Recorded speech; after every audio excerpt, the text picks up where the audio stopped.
You will hear a number of different recordings, and you will have to answer questions on what you hear. There will be time for you to read the instructions and questions, and you will have a chance to check your work.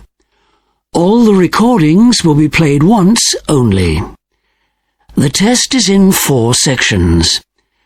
Write all your answers in the listening question booklet. At the end of the test, you will be given 10 minutes to transfer your answers to an answer sheet. Now turn to section 1 on page 2 of your question booklet.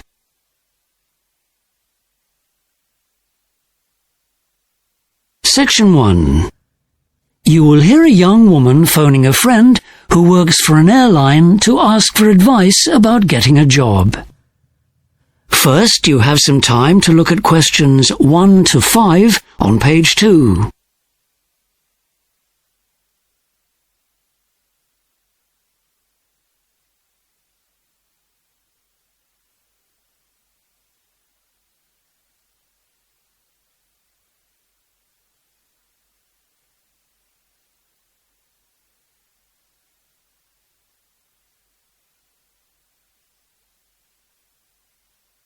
You will see that there is an example that has been done for you. On this occasion only, the conversation relating to this will be played first. Hello? Oh, hello. This is Ellie Fisher. We were at school together. Oh, hi Ellie. How are you? What are you doing these days? Well, actually, I'm looking for a job, and I was wondering about applying to an airline. You know, looking after the passengers. And I heard you're doing something like that. Yeah, I'm working as a cabin crew attendant. The job mentioned is a cabin crew attendant, so attendant has been written in the space. Now we shall begin. You should answer the questions as you listen, because you will not hear the recording a second time. Listen carefully and answer questions 1 to 5. Hello? Oh, hello. This is Ellie Fisher. We were at school together. Oh, hi Ellie. How are you? What are you doing these days? Well, actually, I'm looking for a job, and I was wondering about applying to an airline. You know, looking after the passengers. And I heard you're doing something like that. Yeah, I'm working as a cabin crew attendant. Right. So what does that involve? Well, you might have to give them the initial safety demonstration before takeoff, for example. You've probably seen that when you've made a journey by air. Actually, I've never flown, but I'd love to. That's why I'd like a job with an airline. Oh, right. And during the flight, you'd also be going round to see if anyone wants to buy anything. So I'd be dealing with money? That's right. You'd be responsible for that. And then, of course, you'd be serving meals and snacks and things. Okay. So can anyone apply? Well, there are certain requirements. You must be at least 19 years old, and there's also a minimum height. That's 168 centimetres. That's to make sure you can reach the higher cupboards in the plane. Right. I'm 169 centimetres, I think. What about qualifications? You need to show that you have a good level of English, that's written and spoken, and also maths. Okay. Well, I passed my exams in both those subjects, fortunately.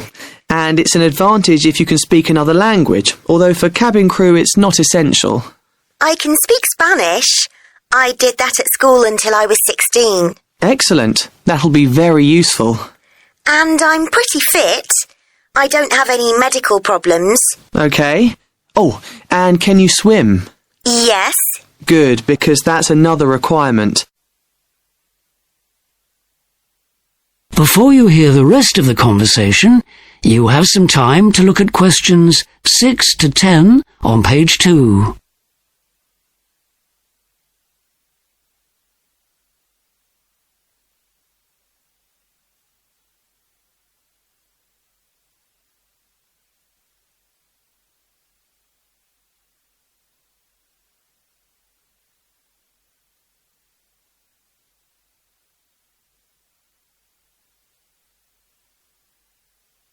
Now listen and answer questions 6 to 10. Now, if you're accepted, you'll get a 6-week training course.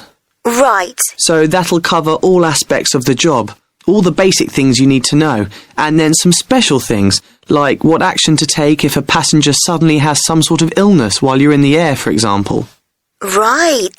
I suppose you can't always count on a doctor being on board. No. And then you'll have to do a lot of work during the training on becoming aware of the variety of cultures that your passengers may come from, and the implications of that. That's really interesting, actually. Okay. Well, I'd definitely like to apply. What airline do you actually work for? It's a small airline called Eurontas. That's EURONTAS.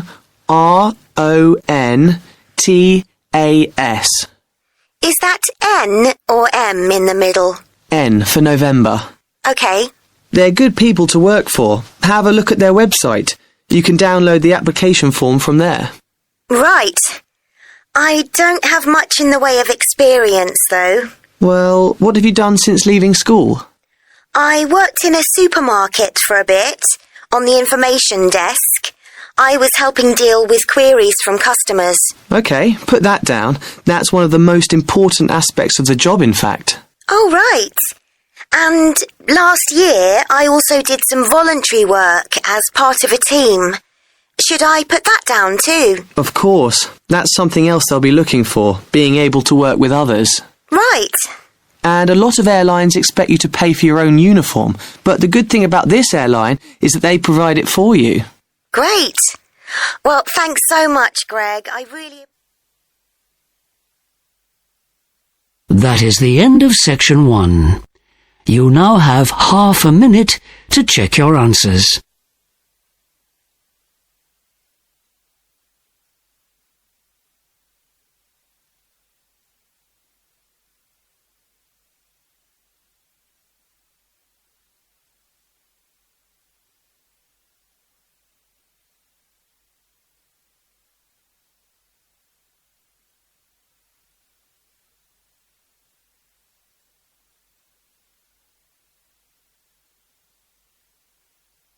Now turn to section 2 on page 3.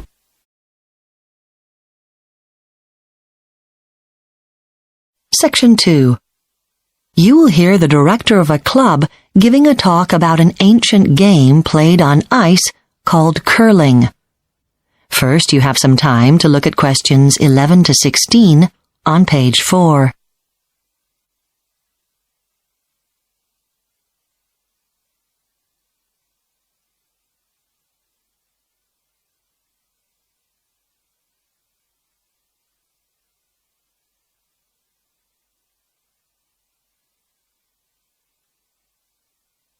Now listen carefully and answer questions 11 to 16.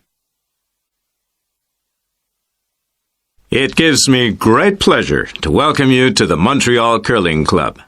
I hope you'll enjoy the introductory program we've prepared for you. I'll start with a brief introduction to the game itself and the equipment, so that you'll be able to enjoy it when you watch it later on.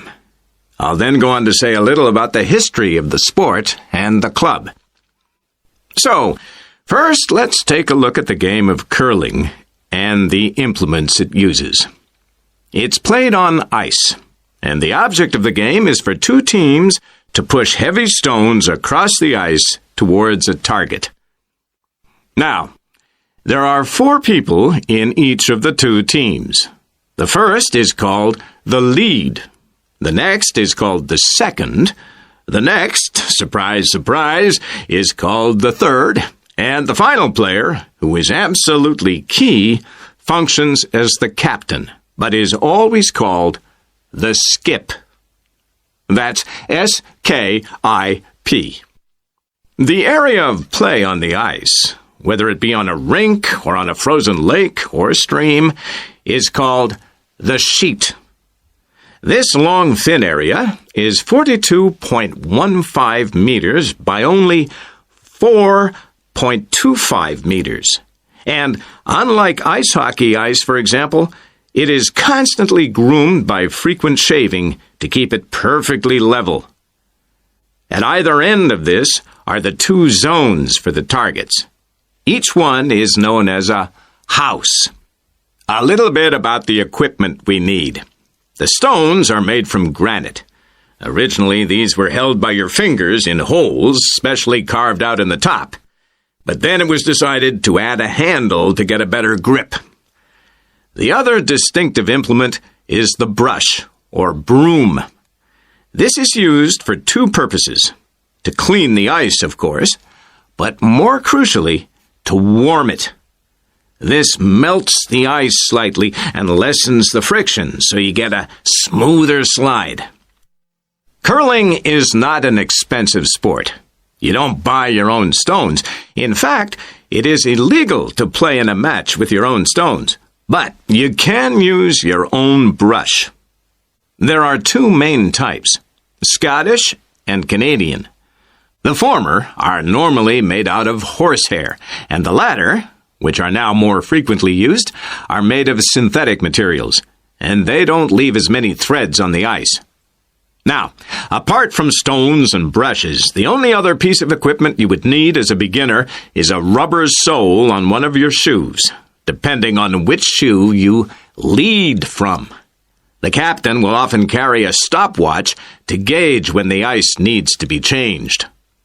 All equipment and clothing can be bought in the club shop. Before you hear the rest of the talk, you have some time to look at questions 17 to 20 on page 4.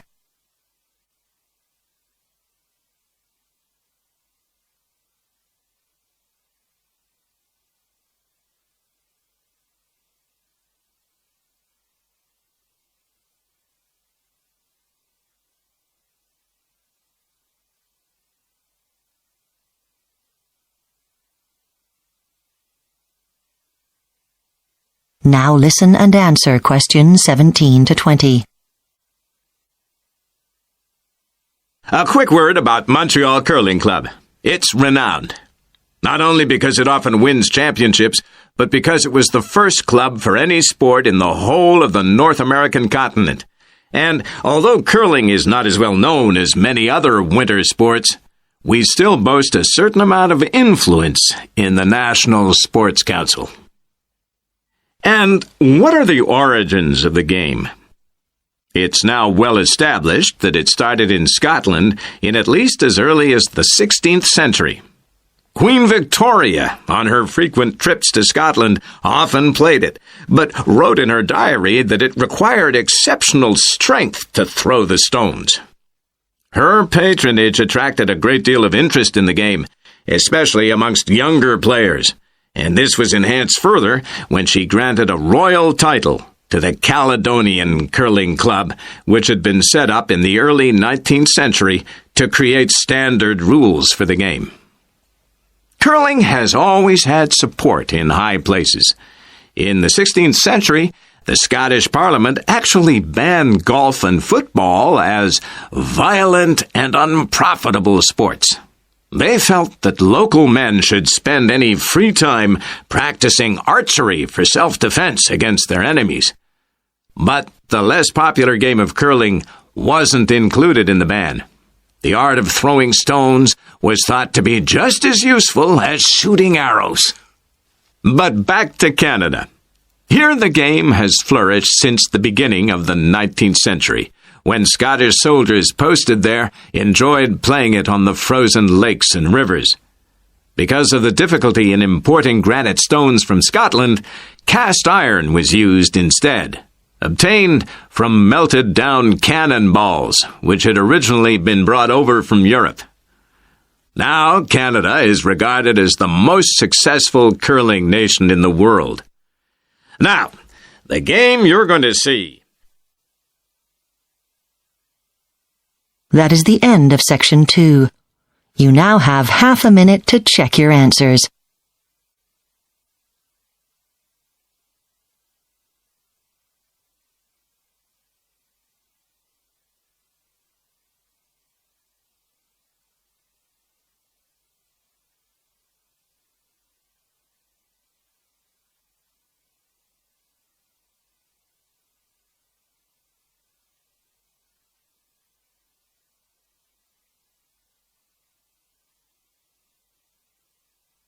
Now turn to Section 3 on page 5.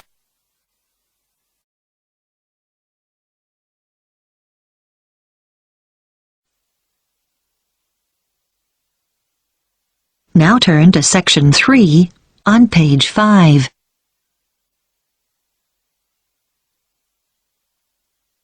Section 3. You will hear a discussion between a student called Helen and her tutor about an assignment that Helen is working on. First, you have some time to look at questions 21 to 24 on page 5.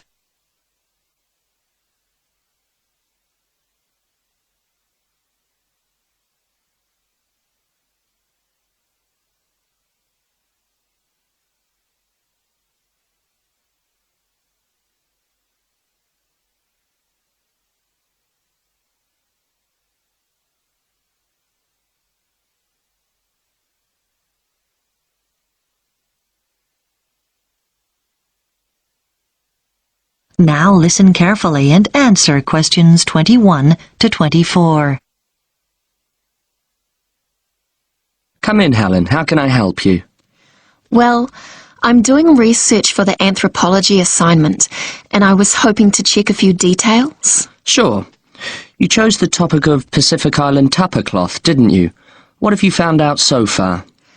Well, I was going to introduce my assignment by saying that the tupper cloth is a fabric made from bark, just the outer layer of the trees. It's particularly common in the Pacific Islands, but not exclusive to them. In fact, many other peoples around the world have made high-quality cloth from bark. But what sets Pacific tupper apart is the incredible variety of roles it's played in this region. Yes, nice introduction. Though I think you could be more specific regarding dates. Okay, so what about the raw materials used? Well, tupper cloth is made from several species of tree. In the Pacific, the paper mulberry tree is most common, but it doesn't thrive in all conditions. In fact, it wasn't originally found in the islands, but was carried in their canoes by the first migrants. Tupper is also made from the breadfruit tree, which is convenient because its fruit is a staple food. The paper mulberry tree is only grown for tupper making, though. Yes, that's good. Now, what about the Maori people here in New Zealand? But the Māori don't make tupper now. That's right, and you need to account for it. We know that when Maori migrated here from the other Pacific Islands, they were prepared to make tupper because they brought the paper mulberry tree with them. The thing was, after they'd been in New Zealand a bit, they found the flax plant, which is superior to tupper because it makes a stronger fabric. By the time Europeans arrived in the 18th century, Maori were making all their fabric from flax and had been for some time. Okay. So, with the production process itself, first the inner bark is beaten with wooden hammers to soften the fibres. Then the different pieces are glued together using an adhesive paste made from the arrowroot tuber. This is the only way to fabricate large pieces of cloth because bark strands are too fine to be woven together and stitching isn't strong enough. Before you hear the rest of the discussion, you have some time to look at questions 25 to 30 on page 6.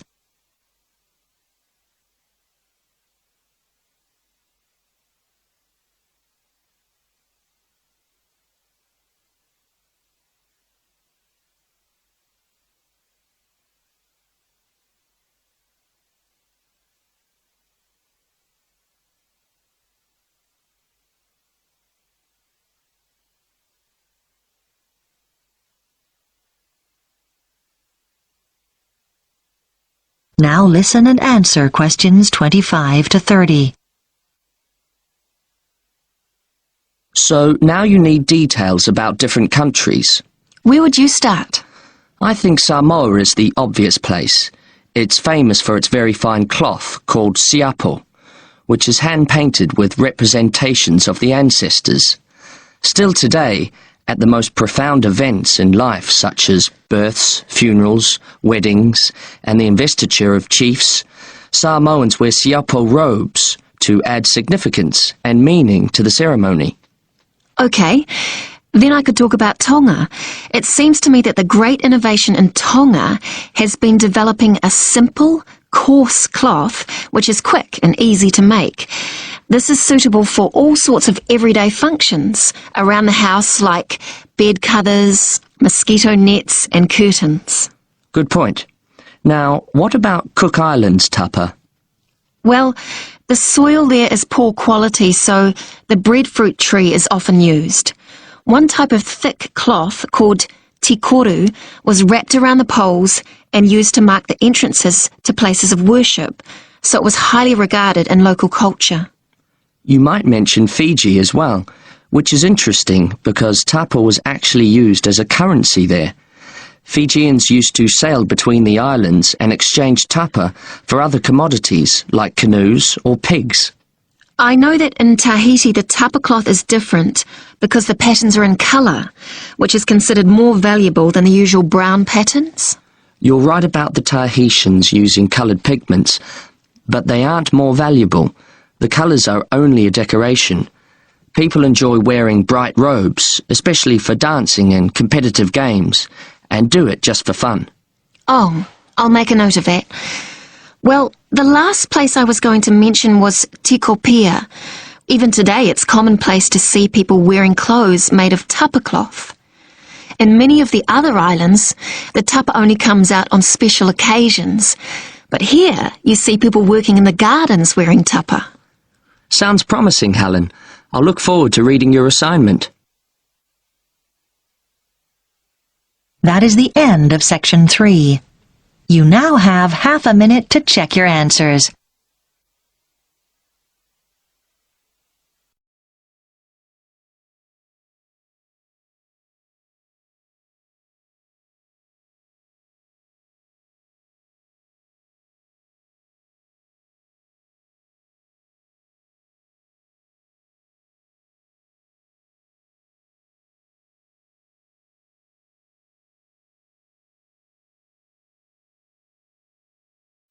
Now turn to Section 4.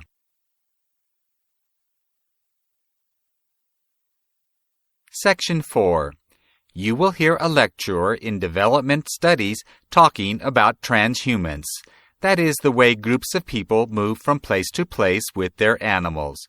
First, you have some time to look at questions 31 to 40.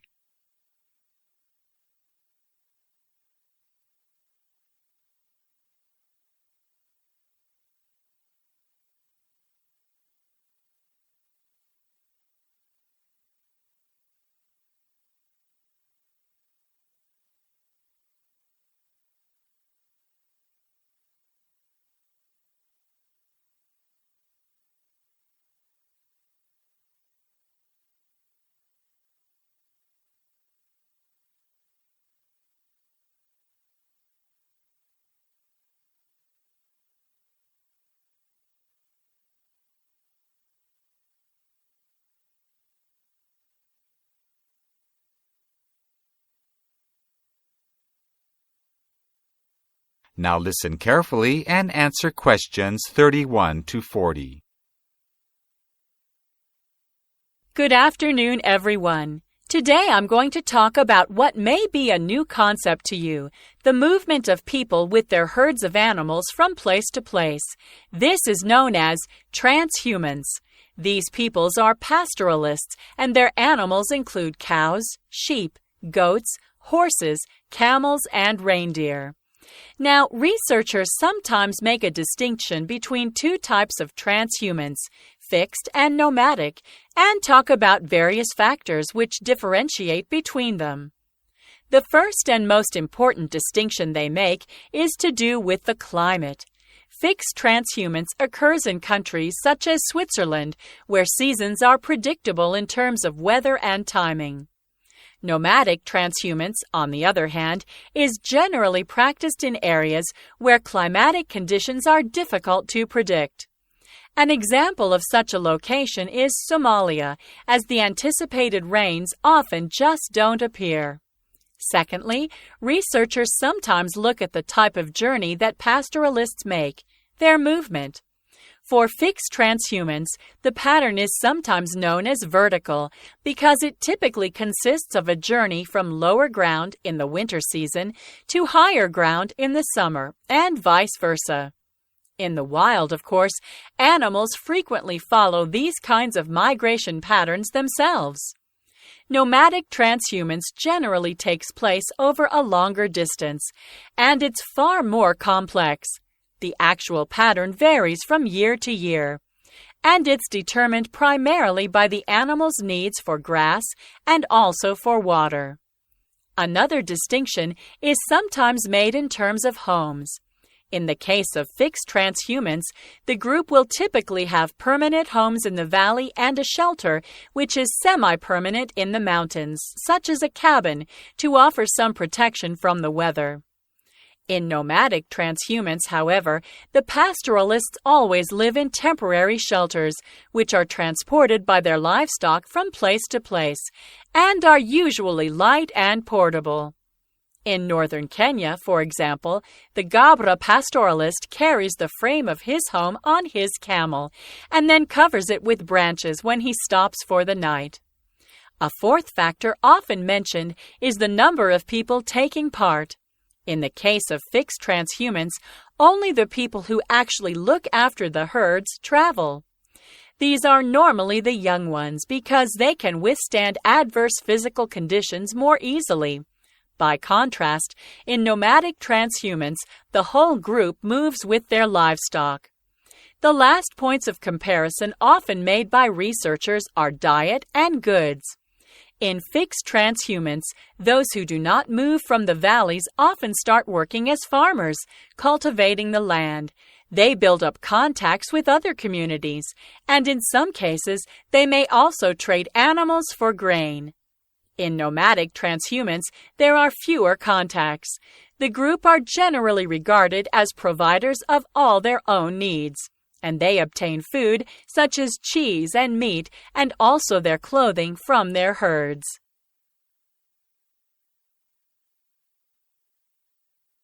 Another example is found in Algeria in North Africa. To see how far this model applies to transhumance there, fixed transhumance from valley to mountain pastures is common in the area, but some recent pastoralists also take their herds on longer journeys at the end of spring, from the Sahara in the south to the plains in the north, where there is more abundant rainfall.